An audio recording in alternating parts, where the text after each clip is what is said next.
नमस्ते। सोचिए, कभी कभी एक टूटी हुई चीज से कितना बड़ा बवाल खड़ा हो सकता है ना? आज हम रामचरितमानस के एक ऐसे ही बहुत नाटकीय और दिलचस्प प्रसंग को समझने वाले हैं।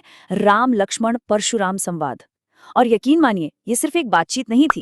ये तो था क्रोध, विनम्रता और व्यंग्य का एक जबरदस्त टकराव। तो चलिए सीधे चलते हैं राजा जनक के दरबार में।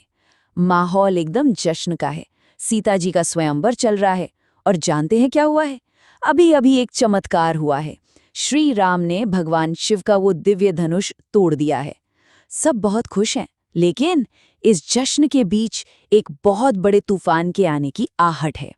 अच्छा, तो इस पूरे प्रसंग को अच्छे से समझने के लिए हम इसे कुछ हिस्सों में देखेंगे। सबसे पहले बैकग्राउंड जानेंगे कि भाई ये शिव धनुष का टूटना इतनी बड़ी बात क्यों थी। फिर देखेंगे परशुराम जी का वो भयंकर गुस्सा। और फिर आएंगे लक्ष्मण जी के व्यंग्य से भले बाण। इसके बाद बात करेंगे कि कैसे श्री राम ने अपनी विनम्रता से सब कुछ संभाला। और हाँ, आखिर में देखेंगे कि इस पूरे संवाद से हमें क्या सीखने को मिलता है। तो बात ये थी कि स्वयंवर की शर्त कोई मामूली नहीं थी। जो कोई भी भगवान शिव के इस विशाल धनुष, जिसे पिना कहते थे, उस पर डोरी चढ़ा देगा, उसी से सीता जी का विवाह होगा। बड़े बड़े राजा और योद्धा आए, पर सब नाकाम रहे। फिर बारी आई श्री राम की, और उन्होंने जैसे ही उसे उठाया, उस पर डोरी चढ़ी ही नहीं, वो टूट गया। और धनुष के टूटने की आवाज कोई ऐसी वैसी नहीं थी। कहते हैं उसकी गूंज पूरे ब्रह्मांड में फैल गई। और ये आवाज पहुंची समाधि में बैठे मुनि परशुराम तक। अब परशुराम कौन थे? वो थे भगवान शिव के परम भक्त। तो जरा सोचिए, जब उन्हें अपने आराध्य देव के धनुष के टूटने की खबर इस तरह मिली होगी, तो उनके गुस्से का आलम क्या रहा होगा। बस यहीं से सीन में असली ड्रामा शुरू होता है। कल्पना कीजिए, वो भरी सभा और उसमें अचानक गुस्से से आग बबूला हुए परशुराम जी की एंट्री होती है।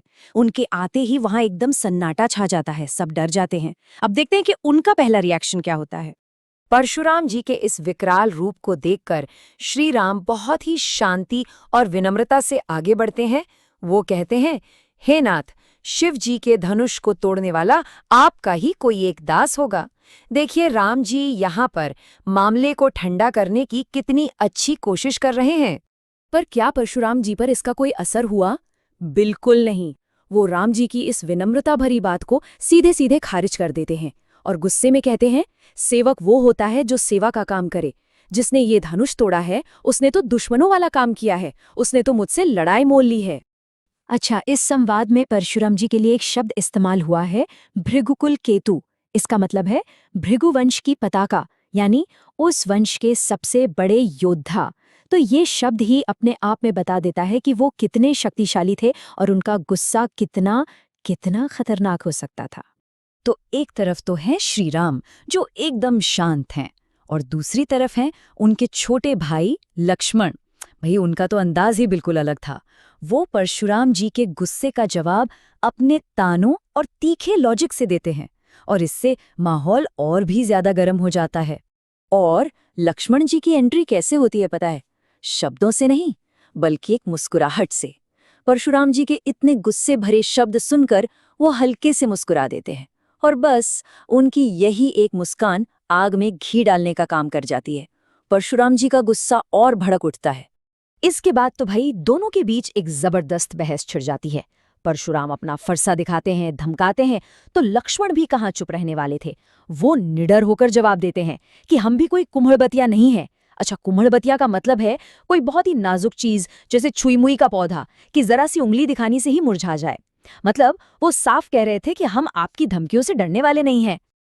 अब इस पूरे सीन में एक और किरदार है जो चुपचाप सब देख रहा है, गुरु विश्वामित्र।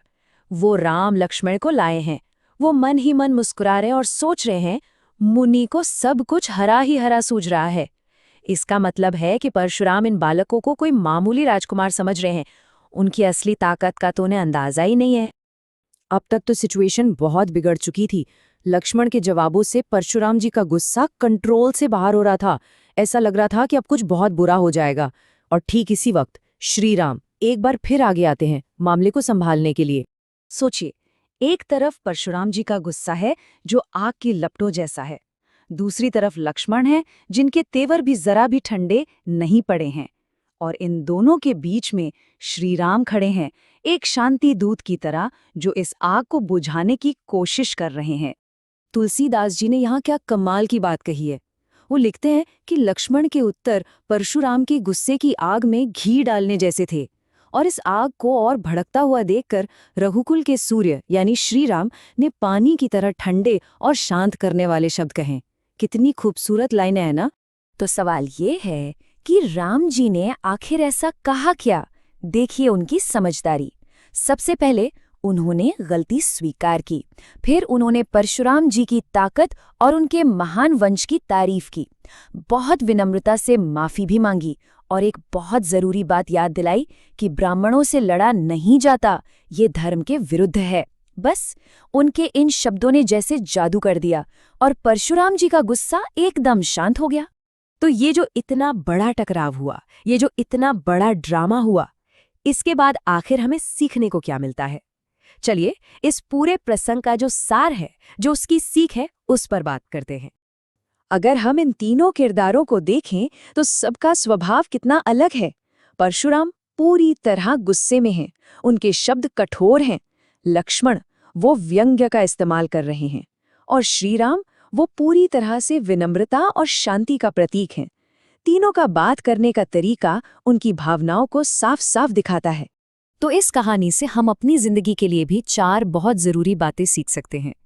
पहली बात कि गुस्सा जैसा परशुराम जी को आया वो हमारी अक्ल पे पर्दा डाल देता है।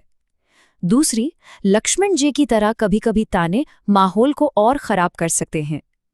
तीसरी और सबसे जरूरी बात, श्री राम की तरह विनम्रता और शांति से कही गई बात में इतनी ताकत होती है कि वो बड़े से बड़े झगड़े को सुलझा सकती है।